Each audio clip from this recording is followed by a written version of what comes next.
Ich begrüße Sie ganz herzlich im Namen von Linksbündig. Wir freuen uns, dass Sie so zahlreich erschienen sind. Ich begrüße auch Fabio Vighi, der hier nach Zürich gekommen ist, und zwei Freundinnen von uns aus Berlin, welche die Simultanübersetzung übernehmen. Mein Name ist Lydia Elmer, ich bin Mitglied von Linksbündig, dazu sage ich später noch etwas mehr. Und vielleicht noch eine Bemerkung auch später dann für die Diskussion. Wir sprechen Hochdeutsch, weil wir Gäste aus Deutschland haben. Ja, zum Anlass der heutigen Veranstaltung. Wir haben nunmehr 3 Jahre Pandemie-Management hinter uns. Viele staatliche Maßnahmen angesichts einer lebensbedrohenden Krankheit, verursacht durch ein Virus, haben die Maßnahmen als notwendig und verhältnismäßig akzeptiert und befolgt. Ein großer Teil der Bevölkerung hatte und hat allerdings immer noch stellt die Sinnhaftigkeit der autoritären Maßnahmen in Frage.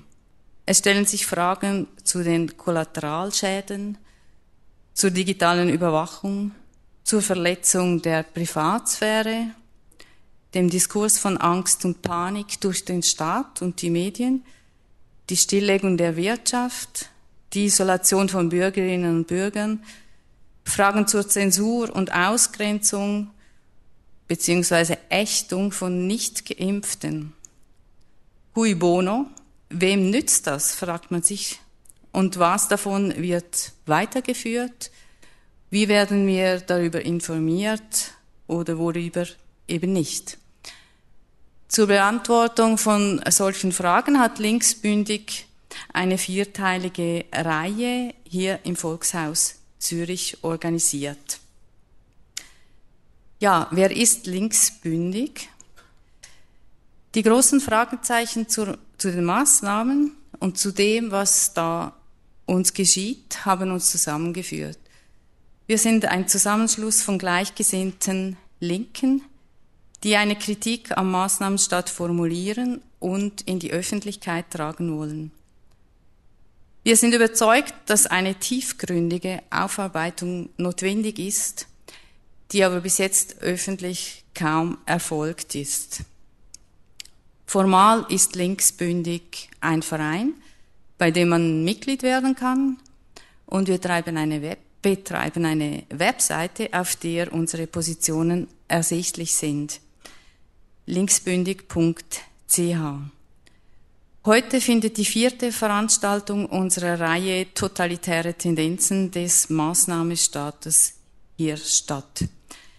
Wir freuen uns, dass wir Fabio Vighi hier haben. Er ist Professor für Philosophie und kritische Theorie an der Universität Cardiff in England, also er ist extra aus England hergekommen. Er hat verschiedene Artikel zur Pandemie und Interviews auf Internetforen, unter anderem bei Alles auf den Tisch, veröffentlicht. Er verortet die Corona-Krise im breiteren Kontext der globalen Finanzkrisen. Fabio Vighi erläutert uns heute Abend, weshalb der Kapitalismus vor dem Kollaps steht, die spekulative Finanzwirtschaft und die damit verbundenen Finanzblasen unsere gesamte Gesellschaft bedrohen und zwangsläufig in einen Zustand der Dauerkrisen beziehungsweise in den permanenten Ausnahmezustand führen und wie das alles mit der Corona-Krise zusammenhängt. Nun übergebe ich an die 2 Übersetzerinnen, Alex und Bernadette, und übergebe natürlich das Wort an Fabio Vighi. Prego.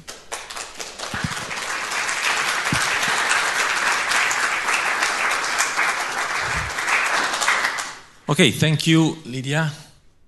And also thank you all, Tove, Alex and Bernadette for inviting me here, and thank you all for coming. It's great to be here. I will try to speak as slowly as possible. If I go too fast, feel free to signal it to me, and I'll slow down. I'll try to slow down. First, it's great to be here in Zurich to talk about crisis capitalism in one of the financial centers of the world. Financial powerhouse, certainly of Switzerland, but also of Europe and of the West more generally. So it's great, a bit weird, but great to be here and to talk about crisis capitalism. Also, I am not an economist by formation, but I've taken a very deep dive into economics over the last 5 to 10 years, simply because I think that, if you don't understand economics these days, you don't understand the world you live in, right? It's the dominant discourse. So it's very important to understand how things work, financial sector, real economy, the bubble economy we live in, the risks that we're in all the time. But at the same time, after my talks, often people ask me for financial advice. Please don't. I'm not the right person for financial advice. I'm sure somewhere near here there will be people who are much better placed than me to give you financial advice, right? So I've just because I know that it happens sometimes. Anyway, let's start talking about this issue that I want to talk about. I'm talking about I want to first of all briefly introduce what I think are the drivers of what I call senile capitalism, right? One way in which I put it is I know it's maybe not the best way of describing it, but sometimes I use the word senile for an imploding system, an imploding civilization in a way. And so I will talk about, first of all, introduce 5 drivers of our world, and then maybe discuss their interconnections, the way they're interconnected. The first one is debt.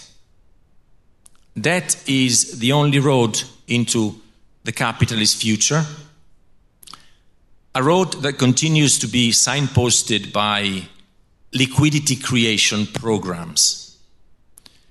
Creating cash out of nowhere and setting it in motion as credit is the elementary monetary strategy that keeps our societies from staring into the abyss. Like the famous cartoon character who runs off the edge of a cliff, floats in midair before acknowledging gravity. And the moment it acknowledges gravity, it falls. Now I think that the pull of gravity is becoming more and more irresistible, and the descent in many ways has already started with a violent bout of currency devaluation, which today takes the form of inflation, right? Currency devaluation can have different types. Today's type is inflation. Second driver of today's world, financial bubbles. Financial bubbles inflated by cheap credit feed a delusional mechanism of perpetual motion. They're like a perpetual motion machine. And they are now the only meaningful measure of wealth production that we have left, or at least the most important. Therefore, nothing but keeping the bubbles from popping matters to the minions of the beautiful machine that capitalism is. So while the financial economy balloons away from its social bond, human existence turns into collateral for the speculative algorithm. So we have more and more of a gap, discrepancy between the financial perpetual motion economy and the real economy, the one that is based on labor. Controlled demolition. For me, this is the third driver. And maybe that's one of the key points I want to make tonight and discuss with you. Controlled demolition means that wage dumping and downward competition for fewer and fewer jobs is now the necessary other side of the bubble inflation paradigm. For the speculative markets to continue to persist, what we call the work society must be gradually downsized. Since today's artificially inflated financial markets and real demand in the real economy are mutually exclusive. And I will develop this point a little later. You cannot have the bubbles you have today and at the same time a thriving real economy any longer. Right? This is something that I will develop later. In other words, Main Street is becoming a liability for Wall Street. Right? This is another way of putting it. Which is why consumer capitalism is now slowly in the process of morphing into the management of collective immiseration. Right? What we once called consumer capitalism, which we still live in, I think is slowly morphing, changing into something else, which looks more and more like the management of impoverishment, right? Some kind of management of impoverishment. The fourth driver is emergencies, right? This is the obvious one, emergencies. Our existential condition during the terminal phase of bubble-to-bubble capitalism, this kind of hyper-financial system, is an intrinsically terroristic, meta-emergency, pan-emergency ideology. What in the UK and the US they already call perma-crisis, permanent state of crisis, that must be with us from cradle to grave, one after the other. There's a kind of production of emergencies going on, right? And I think in this respect, the pseudo-pandemic of 2020 was probably only the icebreaker. Only the first one. Yeah, probably the first one, right? There will be more shockers coming our way, more emergencies like COVID, because they fulfill a specific purpose within this hyper-financialized monetary system that we live in, right? And then I'll talk about that in a second too. The fifth driver is manipulation. Media propaganda is, in the age of hyper-connectivity, comes natural. So it's only natural that capitalism as a system that is imploding tries to make the most of it. George Orwell predicted this kind of manipulation, as I'm sure you all know, well before the internet and television. For Orwell, it was about telling lies while also believing them.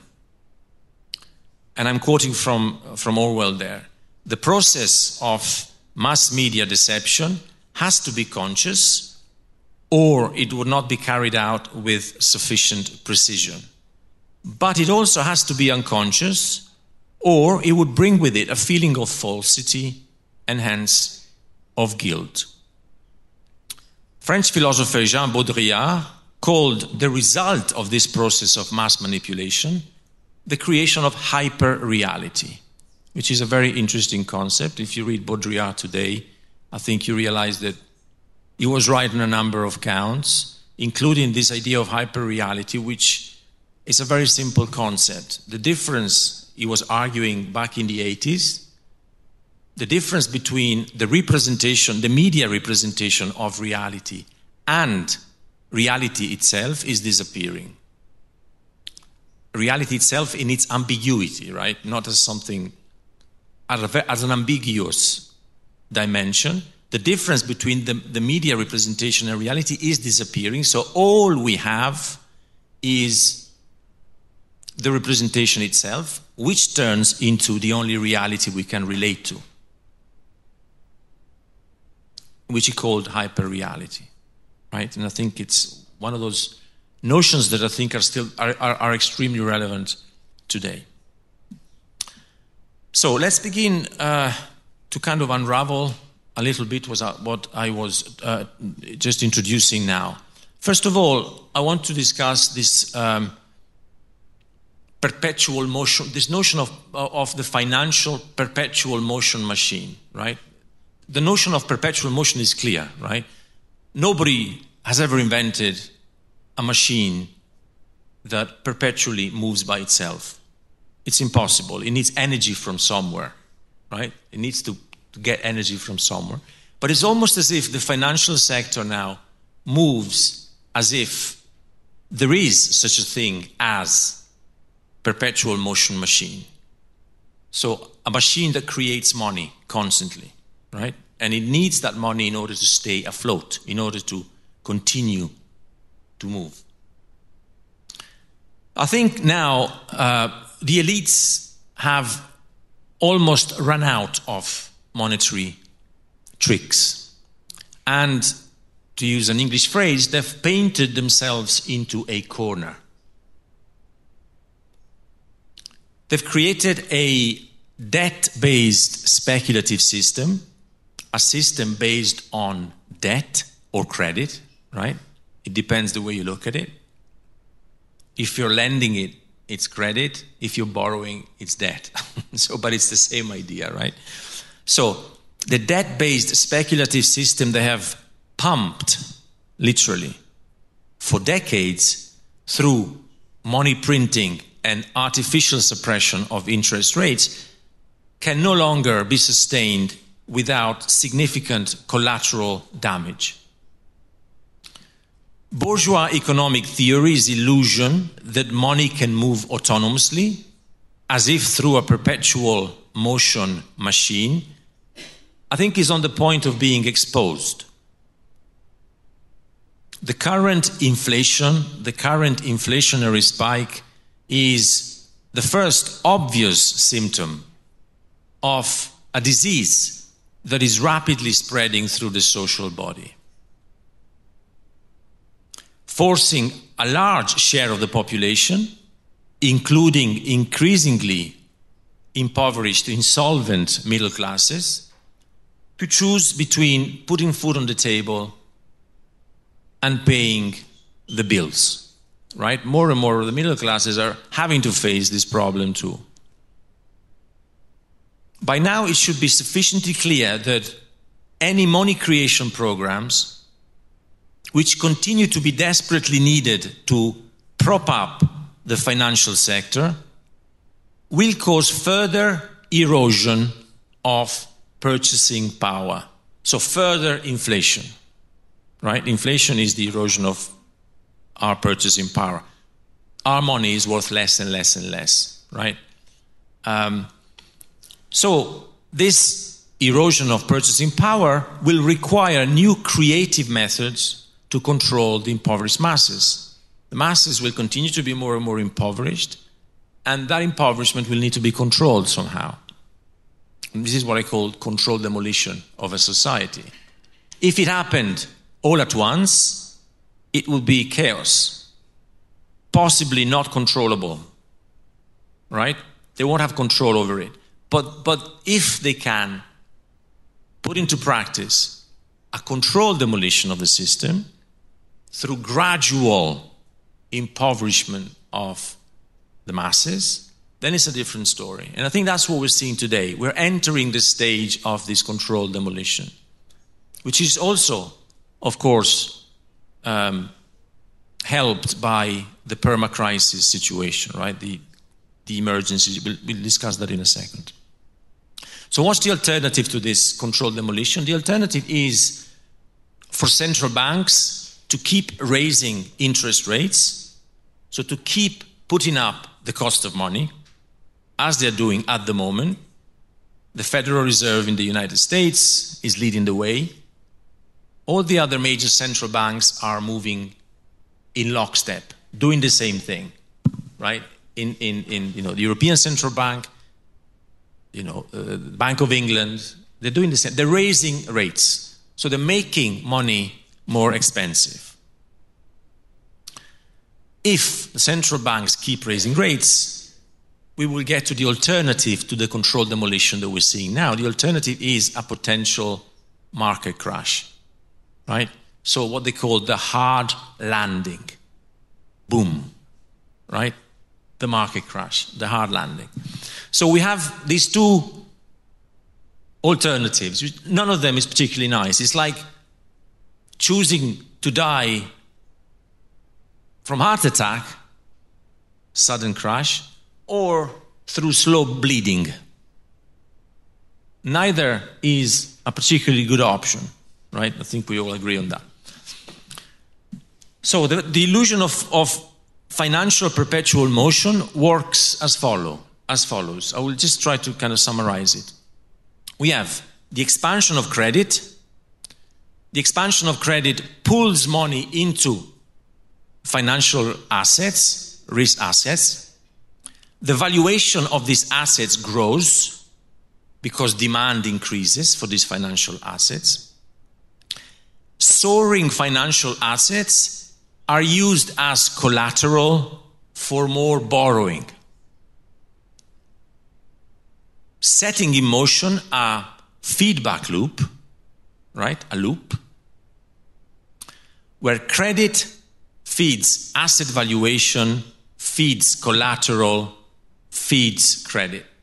So we go back to the same loop. This is how the financial sector works, and it's based fundamentally on credit. On credit that has to remain cheap, right? It cannot become too expensive, otherwise there will be a problem with this loop. The loop will break. So as long as the self-fulfilling loop holds, debt service obligation, the cost of debt, can be rolled over. You'll think about it tomorrow because there's more credit coming, so you can put it off. But with the deterioration of collateral, assets are at risk of dropping below the outstanding debt, which causes liquidity to dry up. And eventually, when too much liquidity dries up, the bubble pops. This is the stage we are approaching, I think, where the fake wealth creation loop, this fake wealth creation loop that I've tried to describe, this vicious circle of money, okay, I won't repeat it, becomes a death spiral, the opposite of a balloon. It becomes a spiral of death, quite literally, because it destroys everything else that is attached to it. And let's not forget that it's not just about the financial. Sorry, I'm having a little digression here. Sorry, don't worry too much. What I wanted to say is that if the bubble pops, then everything else gets destroyed because we are so dependent on financial markets today. The real economy itself is become an appendage almost to the financial market. So you used to have the real economy as the basis of capitalism and the financial market as the appendage. Now you've got to think about it in the opposite way. The basis is the financial sector and the appendage is the real economy, the so-called work society, the labor society, right? That's the problem we have. So if the bubble pops, everything else explodes with it. There's immense collateral damage done to the system, right? I think that's the point I wanted to make. So that's the paradox of our time. If the speculative bubbles explode, even though there is no real value substance in those bubbles, all hell breaks loose. It's disaster. it's also worth reminding ourselves that in the globalized West, we have already pawned everything we own, right? We, I mean states, businesses, families, in a sense, own nothing but our own debt, which is potentially falling underwater, as they say. And as the global casino, financial casino, threatens to go bankrupt, our puppeteers, the puppet masters, understand very well that they must act very quickly if they are to retain power and privileges whilst everything else potentially collapses. Crucially, they know that their only chance to continue to flood the markets with the necessary amounts of artificial liquidity requires controlling through authoritarian measures, mostly legitimized by emergencies, controlling the free fall of the real economy as it shrinks into stagflation. Right? Stagflation being a combination, as you know, of a stagnant economy and inflation, rising inflation, right? Which is where more or less we are now.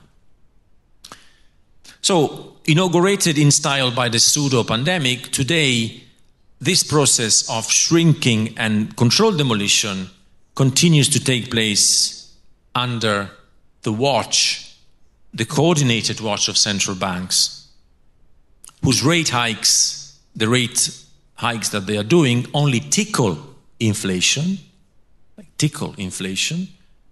but depress demand in the real economy, right? Everything becomes more expensive for us. Paying the mortgage becomes expensive if you have a variable rate. So it destroys demand, but does very little to inflation. The rate hikes are not particularly good. The alternative is not good either, but that's where we are. So in this respect, the recent rise in the cost of energy should also be seen contextually as part of a wider attempt to decompress a highly flammable system, which is more or less the equivalent of diffusing a bomb. The sanctions to Russia have been a farce from the beginning, and for Europe particularly a rather masochistic exercise from the start. For the simple reason that Russia sells its oil and gas to China at a discount, and China then exports it back to Europe at a premium. While we all know that plenty of European businesses continue to work with Russia, nevertheless, regardless of the sanctions. So it's pretty much a farce. Similarly,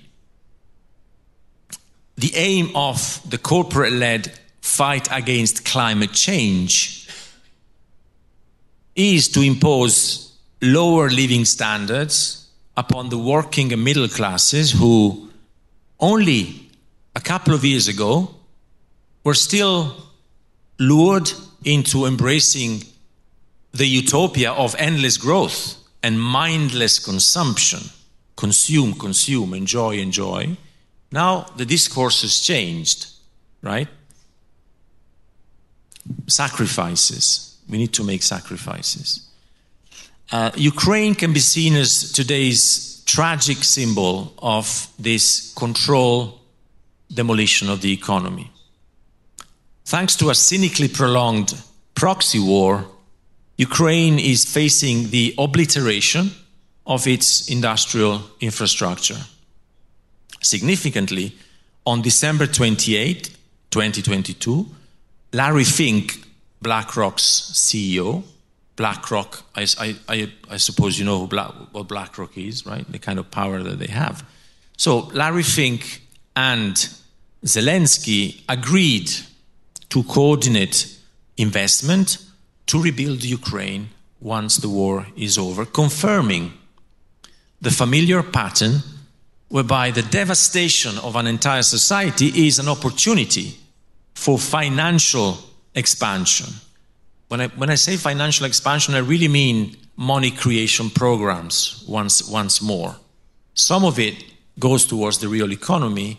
A lot of it stays within the financial market and props up the financial market. So we got another emergency that serves the purpose of propping up the financial markets, exactly like COVID did in 2020. And that's what I've been writing about for 2 years now. So the basic point is here, a controlled demolition of demand in the real economy is becoming essential if the financial aristocracy is to prevent or postpone the explosion of the speculative bubbles, right? This is the kind of paradox we have.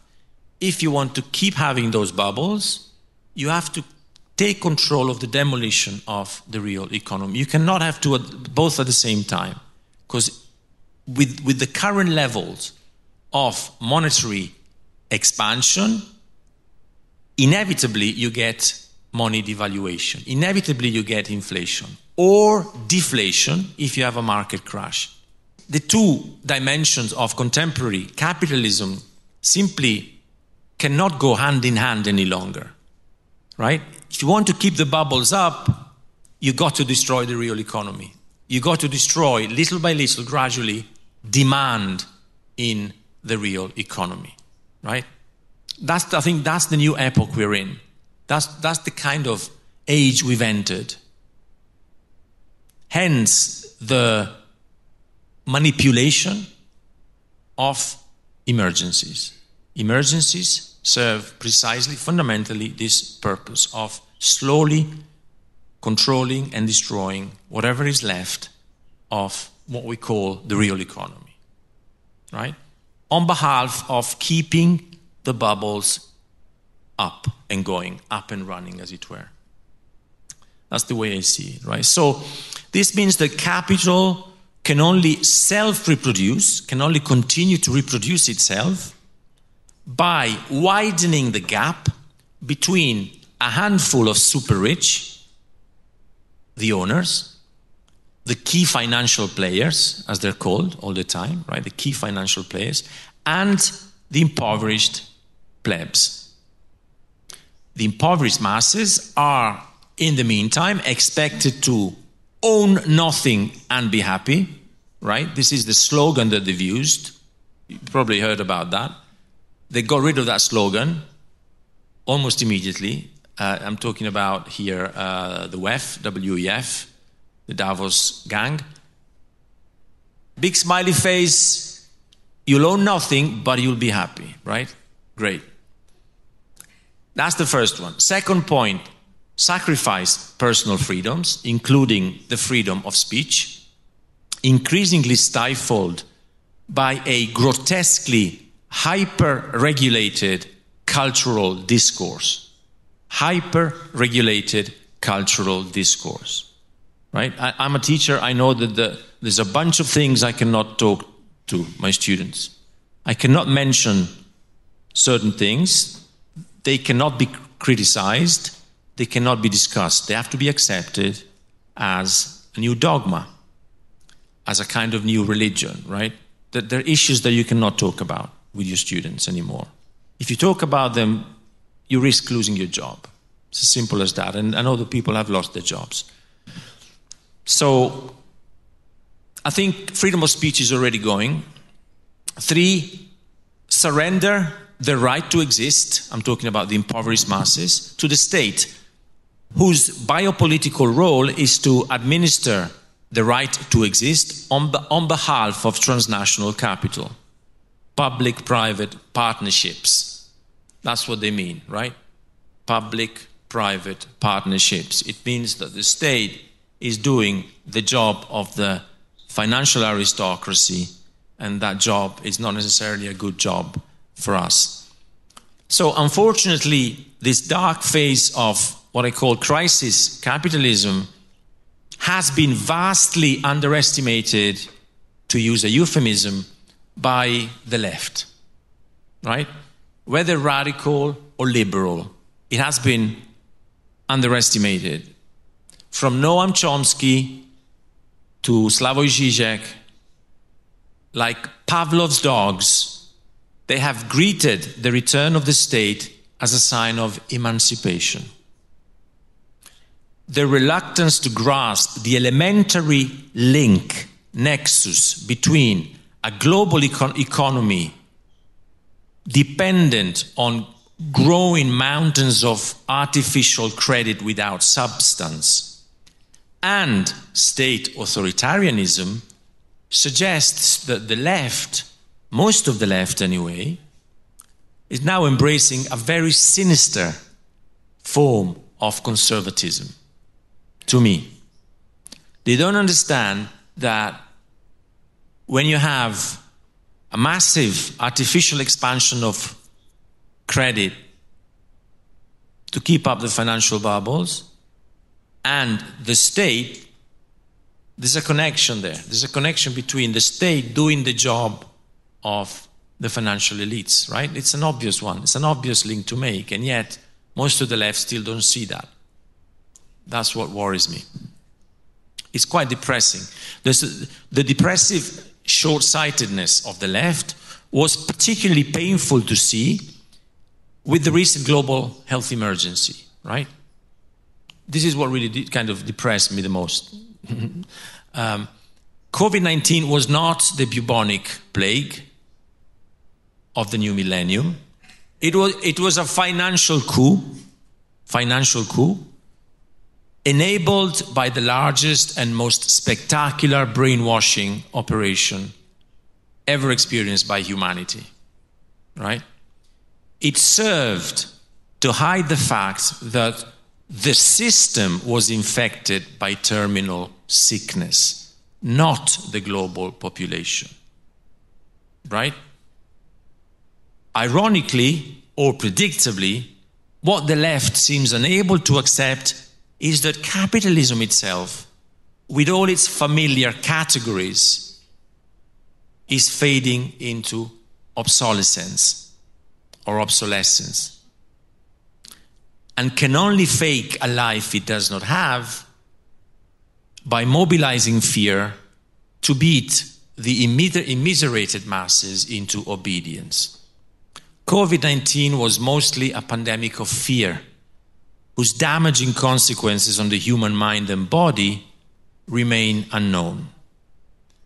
With vaccines mandated as a magic bullet, remember, 95% efficacy. 95% efficacy, we were told, against a disease with a 99.8 survival rate. On the WHO website, it's still there. 99.8 survival rate. How could anyone fail to smell the rat? How could anyone on the left not see that this was madness? That there must have been another reason for the closures, that there must have been another reasons for the lockdowns, that there must have been another reason for the vaccines, etc., etc. By the same token, none of our anti-capitalist gurus felt bothered when Pfizer recently admitted that they did not have a clue whether their serums actually stopped transmission. They said it. We didn't know. When stopping transmission was sold to the public as the indisputable scientific truth behind the discriminatory mandates. No outrage from the left when the Twitter files are released, revealing the pressure exerted by the US government to manipulate the scientific debate on COVID from the very beginning and silence critical journalism. How far right has the radical left moved if it fails to recognize the criminal sleight of hand of emergency capitalism, what I call emergency capitalism.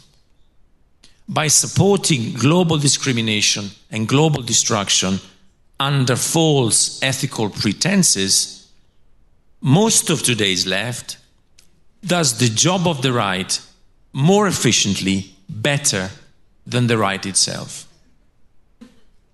Something it has been doing for a long time, before COVID too, right? We should perhaps add.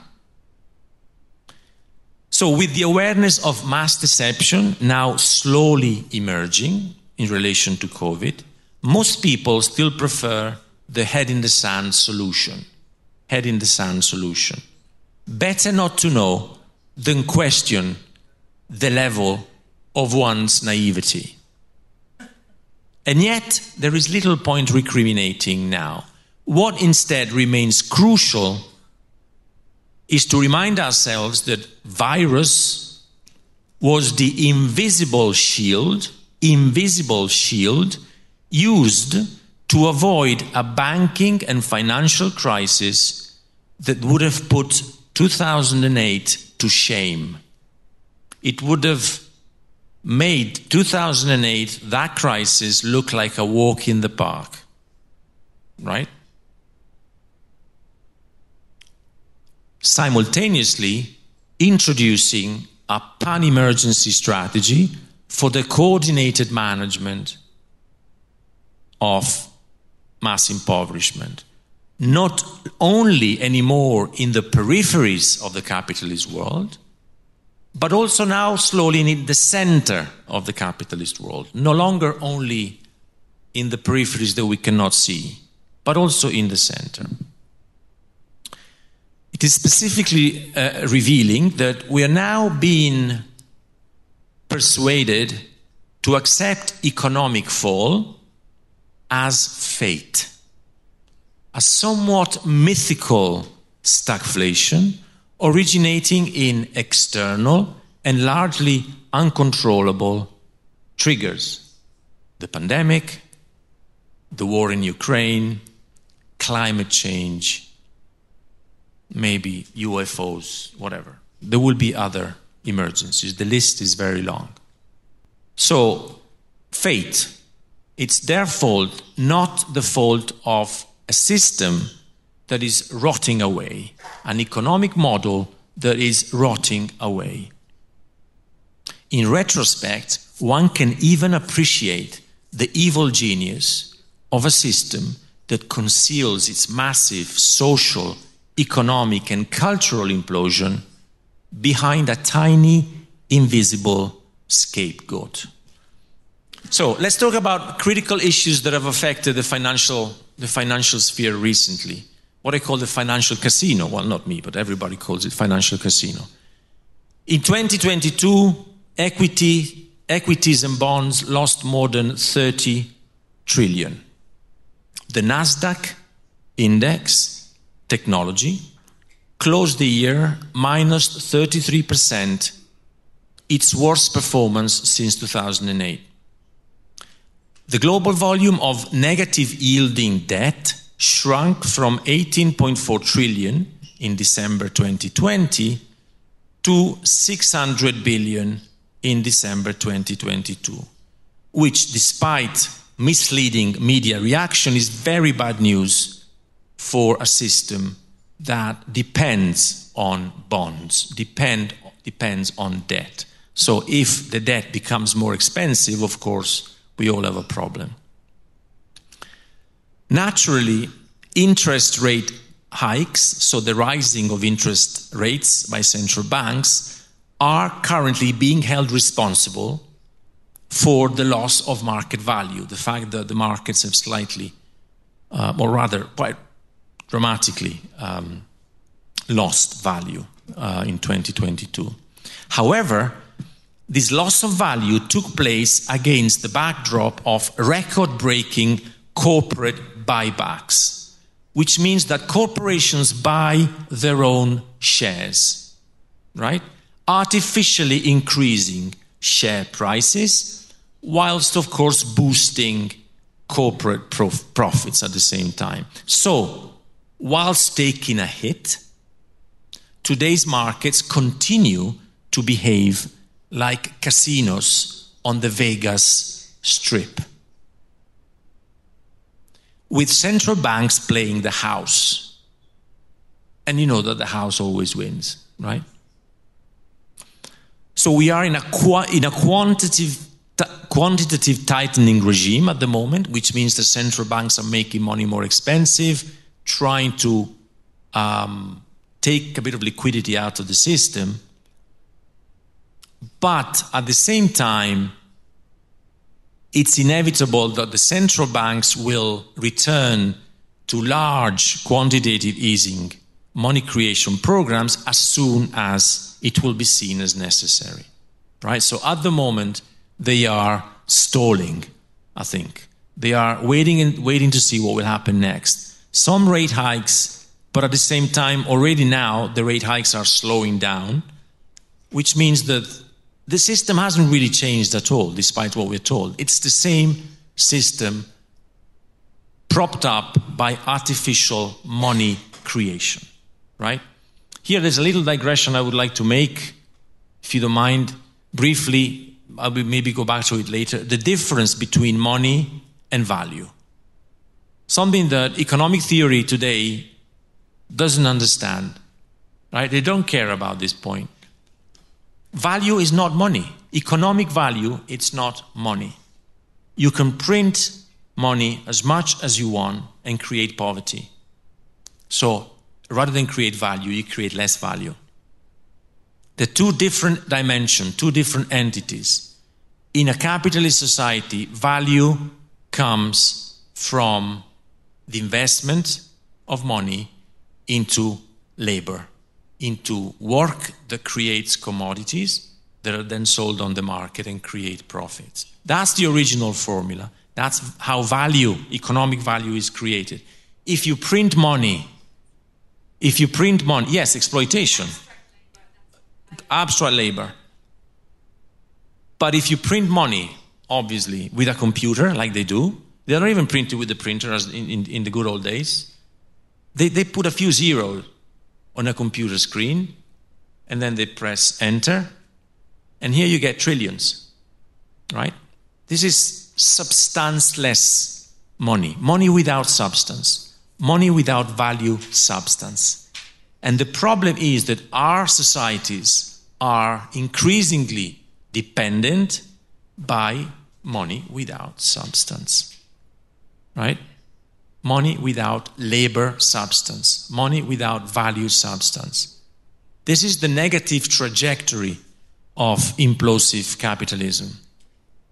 And I think it's a trajectory that is unstoppable. You cannot go back in time for reasons that we can discuss later. Mostly because machines have replaced labor to a degree that not even Karl Marx could imagine. Right? Machines eliminate value productive labor more and more without being able to for the economy to reabsorb that value creating labor. So you end up with an economy that depends more and more on, again, artificial creation of money rather than on value coming from labor investment. So that's the fundamental issue we have, I think, and that's all the rest. Okay, so going back to the text here. So, again, another example. You have the global liquidity index that is now fast deteriorating, meaning that less and less money is available for financial speculation. Yes, that index is deteriorating. But at the same time, you have mechanisms within the financial sector that make sure that there's enough money in the system to continue going, right? There's systems, methods such as like the so-called reverse repo deposits. It's a technical term. Repos are effectively loans, cheap loans, often used in the so-called shadow borrowing system, right? It's not regulated, it's unregulated, it's financial institutions lending money obviously on an interest, in exchange for some collateral, like some treasuries, some bonds, piece of paper, basically, right? And then the idea is that the borrower of the money will have to repay back to the institution who's lent the money with an interest, often overnight, right? Within 24 hours. The money is needed for what? For speculation in financial markets. That's where a lot of institutions, a lot of financial entities leverage their capital, get their capital to speculate, to use and invest it in the financial markets, right? It's called repo market. Repo stands for repurchase agreement. So it's an agreement that you make with the lender that you will buy back the collateral that you've given to keep the money.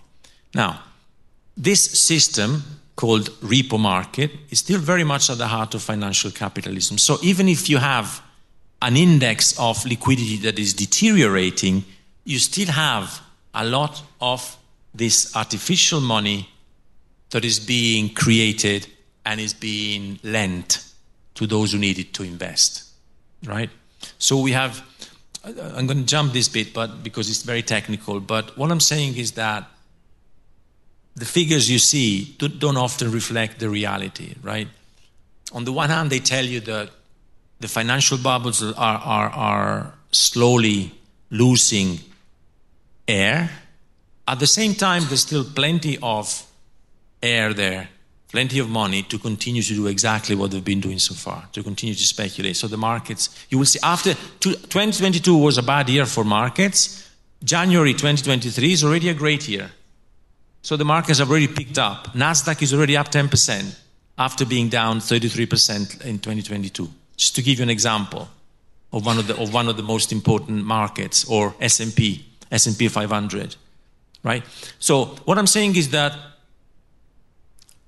is the heart, the pulsating heart of capitalism today.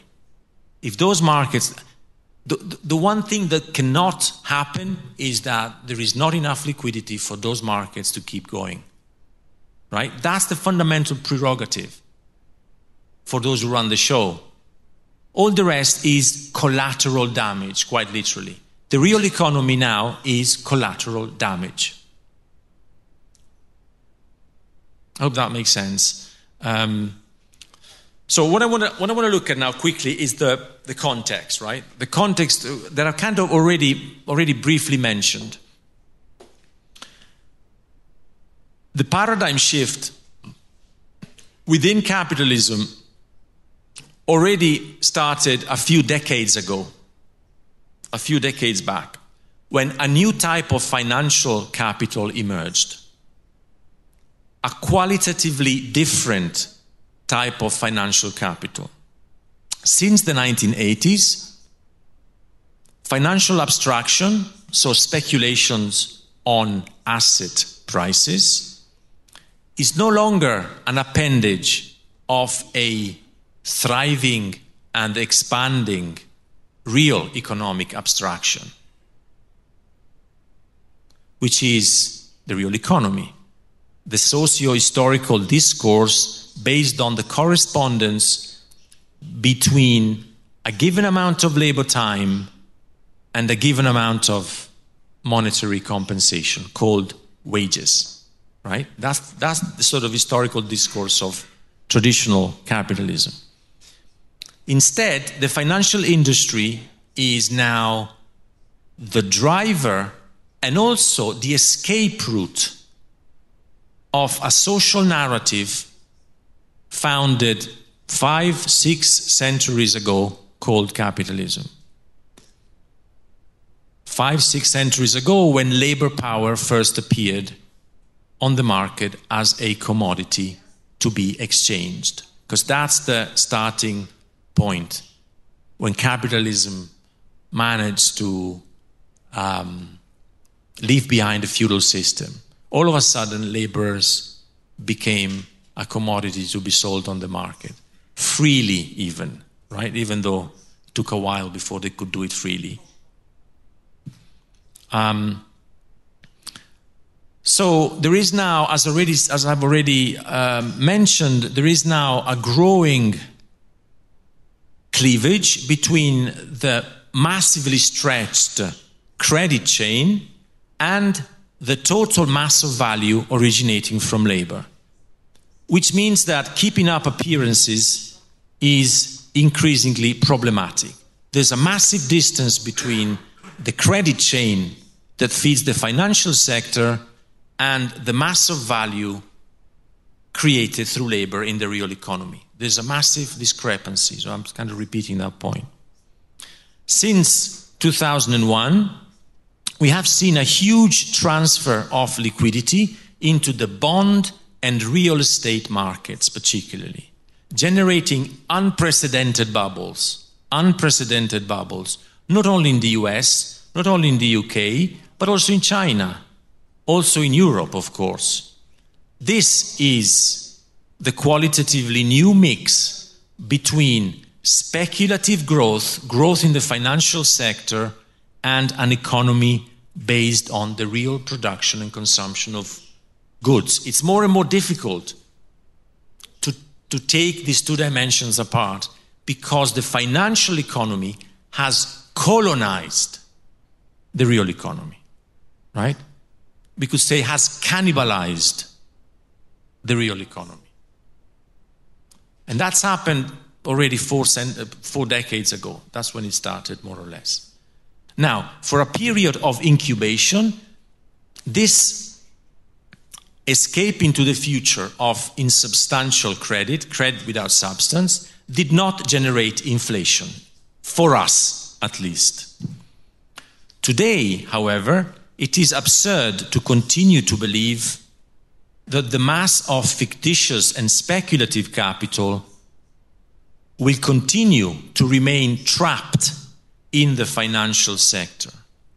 Instead, I repeat, it has already colonized the real world, eroding our purchasing power and also destroying little by little the model of capitalism that we still believe that we live in. But we don't anymore. It's changed. There's been a paradigm shift. So the internal limit to real accumulation has acted as a propeller pushing capitals towards the virtual space of transnational financial circulation, which is powered by, as I've already said, growing mountains of debt or credit, depending the way you look at it, right? The system needs more and more debt to stay afloat. It's like a black hole. A black hole. Debt disappears into the black hole and calls into the present more debt. That's how the system supports itself now. This is not, again, this is the key point, I think, this is not a pathological corruption of the original capitalist model, but the logical consequence of its structural crisis, right? So the fall in the mass of surplus value is larger than the increase in the surplus value created by individual capital businesses competing with each other through the reduction of the cost of labor. Right? That's the fundamental mechanism that is in crisis today. The capitalist discourse is broken because it has damaged its historical pillars. Starting with the third industrial revolution in the 1970s, right? The productive use of cost-cutting technology has made productive wage labor increasingly redundant, therefore inhibiting the creation of new surplus value. Since then, the financial supplement to the work society has become its basis and its raison d'être.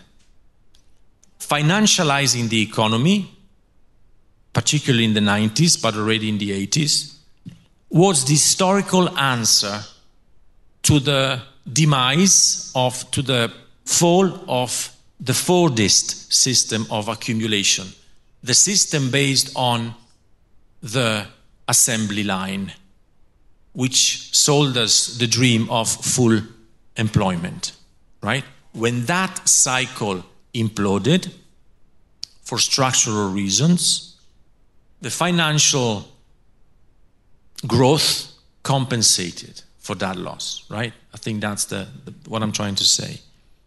So today, we remain hostage to the illusion that whilst making the original formula obsolete, financial capital is capable of turning into a perpetual motion machine.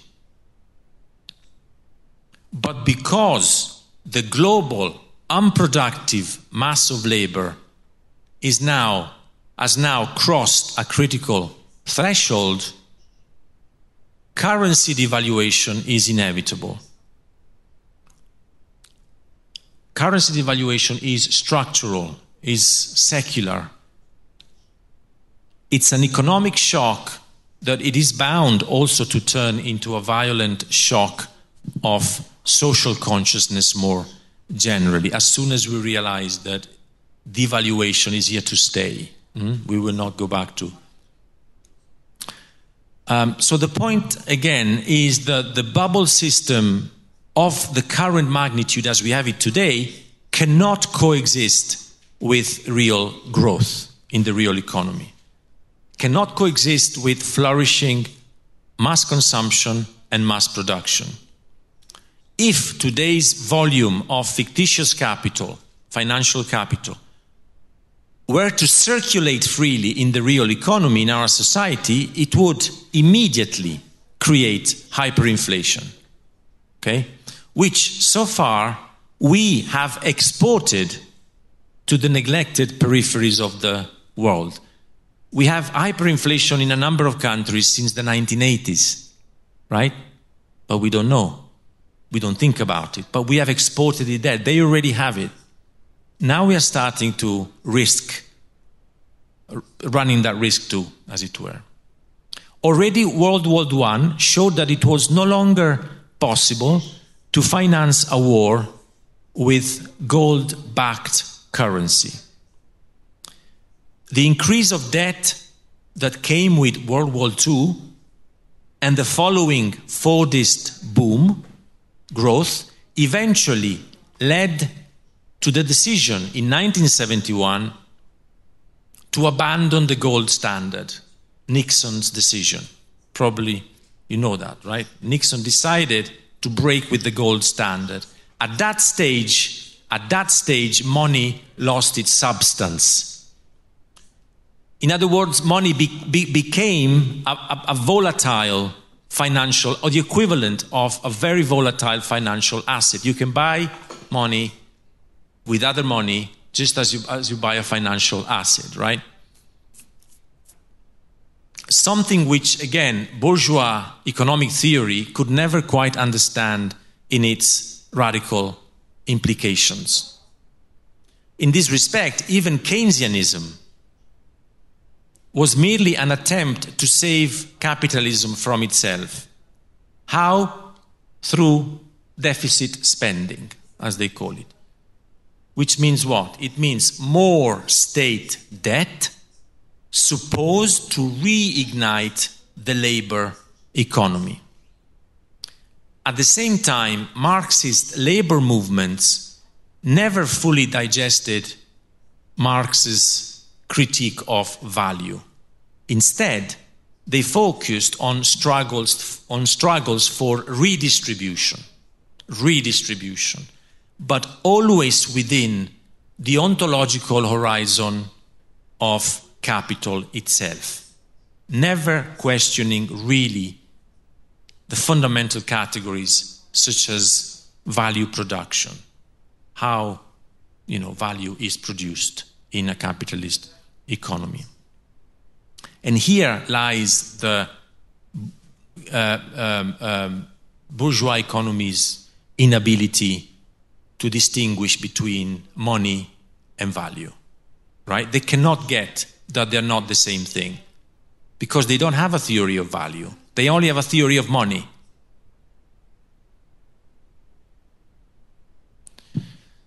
So the logical consequence of the loss of value substance that we've seen since the 1970s with the third industrial revolution, with the acceleration in microelectronics, digitalization, and so on and so forth, is structural devaluation.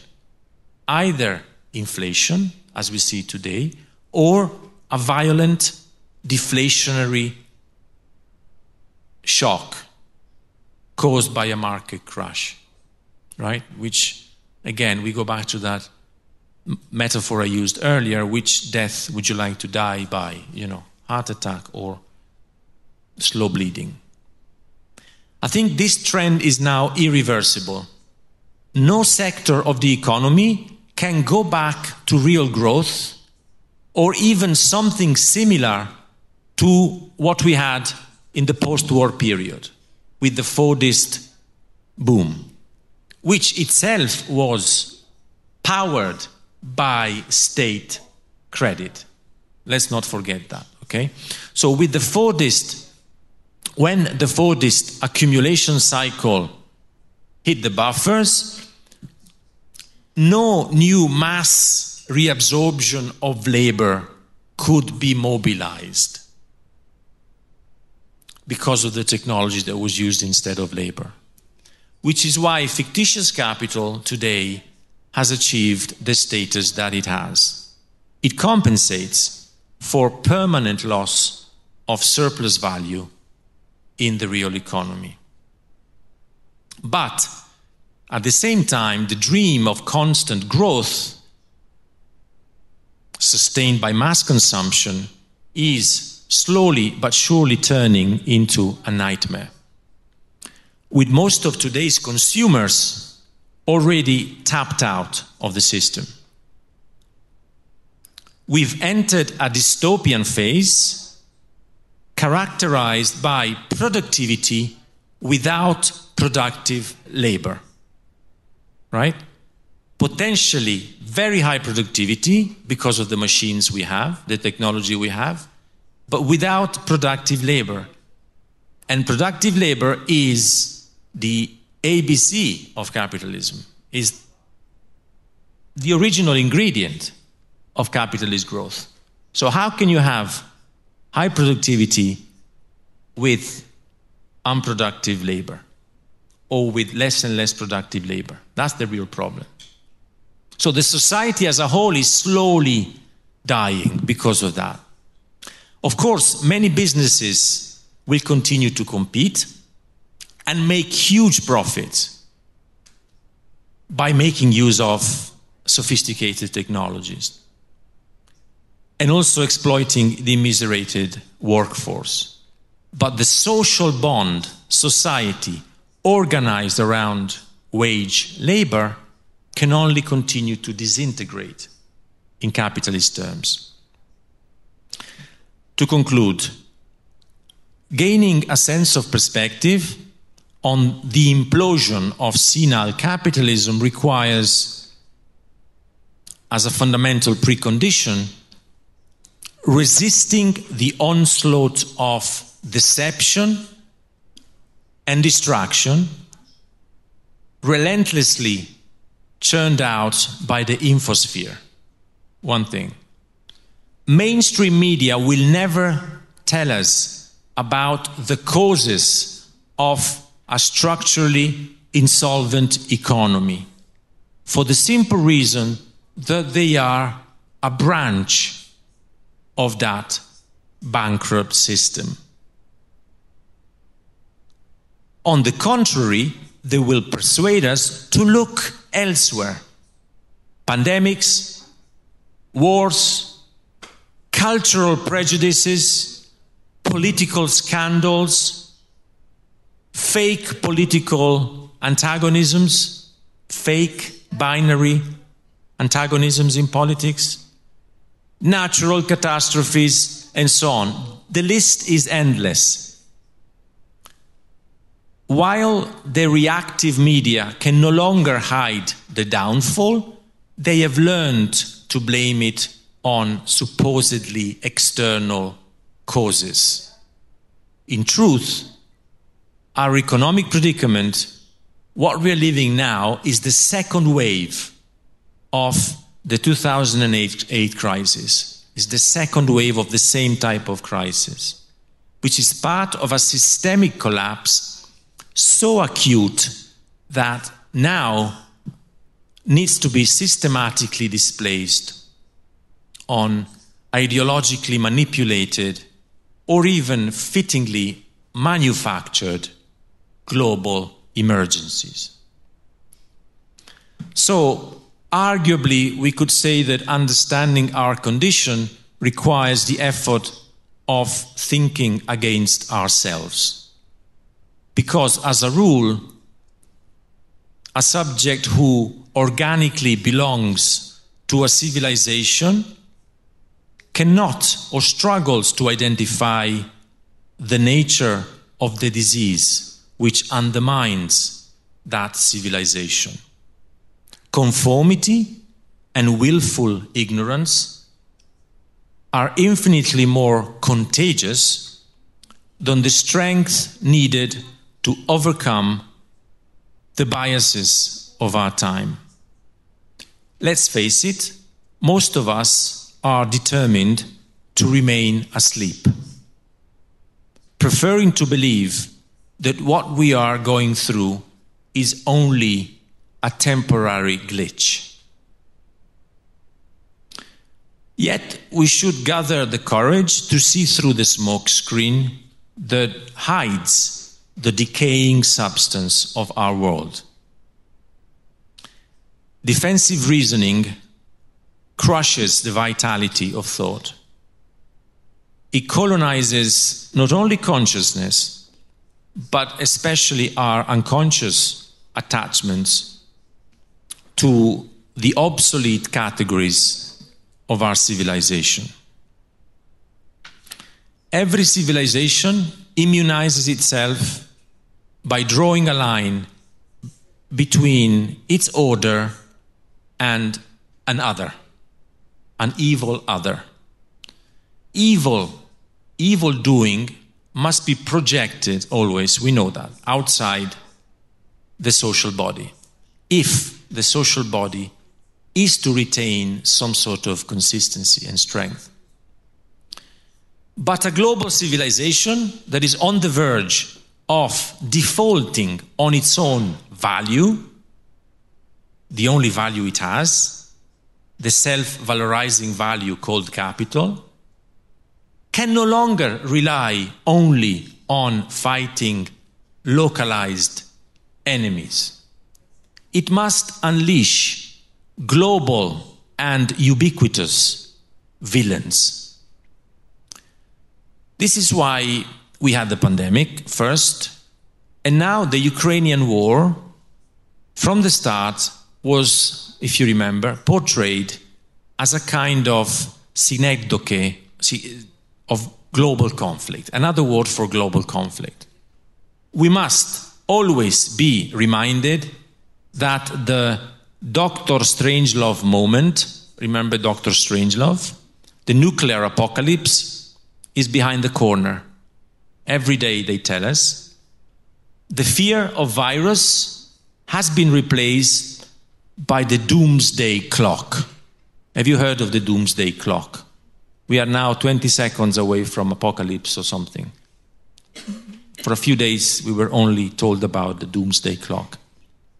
So the war really turns into the continuation of COVID by other means. Once again, an ideological screen used in ideological terms to hide the painful everyday reality around us, from recession to structural inflation, to now even mass corporation layoffs. Furthermore, the war allows both monetary expansion, once again, like COVID did, more money printing, more reasons to print money out of nowhere, right? With a few literally mouse-clicked money. And at the same time, allowing some kind of self-immunization, whereby we draw the line again between us, morally and culturally superior, and them, the barbarians, right? So in that sense, there's a kind of new Cold War in the making, I think, in the sense that we create again the line within the globalized world between us and them. But this new Cold War in the making has already been factored in by the globalist elites, by transnational capital. That's the other paradox, right? Big players like Morgan Stanley or like in Switzerland, Credit Suisse. I was reading today about Credit Suisse. They are already talking openly about number one priority, rewiring the world for a multipolar order. Right? So we have this strange overlapping of global transnational elites and a multipolar order. It's already factored in. That's what they are telling us, basically. So regardless of which part of the geopolitical chessboard you are, the common problem faced by every capitalist state is and will continue to be how to control the waves of mass discontent stemming from increased immiseration, increased levels of poverty. If you browse the recent G20 Bali declaration, G20, the Russians were there, the Americans were there, all together. Or if you look at the Chinese were there, or if you look at the latest WEF program at Davos, you will see that the elite's main concern is to make sure that the growing levels of poverty are met with global solutions, ranging from digital IDs linked to vaccination programs, obviously, to the final solution, as I can put it in inverted commas, of releasing central bank digital currencies for the control of poverty, quite literally. Monetary slavery, essentially. So global cooperation is really the ideological catchphrase of the ultra-rich who seek to regiment the increasingly stagnant world population. In this regard, the neo-feudal spirit of our time is best captured by the lockdown model. On the one hand, we tend to forget that millions of socially excluded humans were already living under lockdown conditions before the pandemic, confined to suburban slums or rural peripheries, without access to work or basic goods even. On the other hand, iterations of the lockdown model will be extended, that's the tendency at least, to most of us in the near future, allegedly to protect us from some global threat. So it is crucial that we realize, finally, to conclude really, that we are facing social economic breakdown. Those who drive the gravy train will continue to promote conflicts, divisions of all kind, to hide systemic collapse. Every conflict, geopolitical or otherwise, begins and ends within crisis capitalism. The demise of socialism in the 1980s lifted the veil of Maya. Since then, as a Buddhist would say, duality is a delusion. There is only one socio-economic dogma, and it is no longer working. That's the big problem. Keeping consumer capitalism alive whilst also expanding debt or credit towards infinity is now impossible. Game over. The pile of IOU, of debt, is reaching beyond what we have as collateral. Our assets, our labor power, our lives. At the same time, fiat currencies after 1971, when the gold standard was broken, fiat currencies have already started their journey to the land of rubbish. The entire banking system is now permanently closing in on folding, which is why it needs, like doping, like addiction, so desperately, new inflationary liquidity to stay afloat, to keep going. And within this dismal context, the Great Reset is our owner's authoritarian attempt to respond to systemic collapse by taking control of the collateral. The collateral ultimately is our lives, whilst remaining in the driving seat. All the rest is essentially what in English we call perception management, the management of perception, of how we perceive things, right? There's a lot of it there. Okay, and that was the last bit. Sorry for being so long and so awkward in speaking like a robot a little bit, because I'm kind of waiting for the translation at the same time. It's not very natural, but thank you very much for listening.